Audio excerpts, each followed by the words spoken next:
એટલે હું ખુખાર મેલડીમાં તરીકે ઓળખાઉં છું અને બીજી રામવાડી મેલડીમાં તરીકે ઓળખાઉં છું. પણ હું ખુખાર મેલડી ગણો કે હું રામવાડી મેલડી ગણો, હું એક જ માતા છું, આટલું યાદ રાખજો. બરોબર?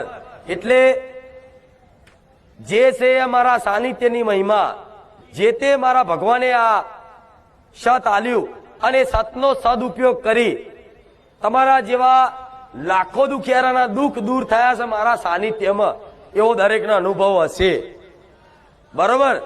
તો એનું એક જ કારણ, મુખ્યમાં મોટામાં મોટું કારણ હોય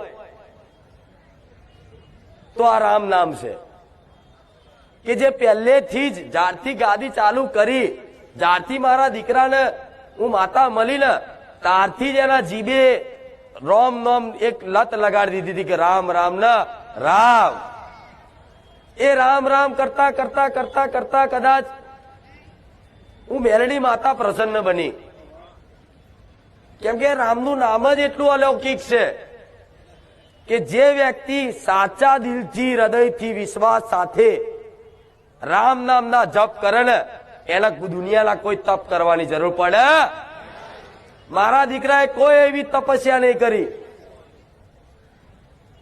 કોઈ એવી સાધના નહીં કરી, કોઈ એવા મંત્રો નહીં વાપર્યા.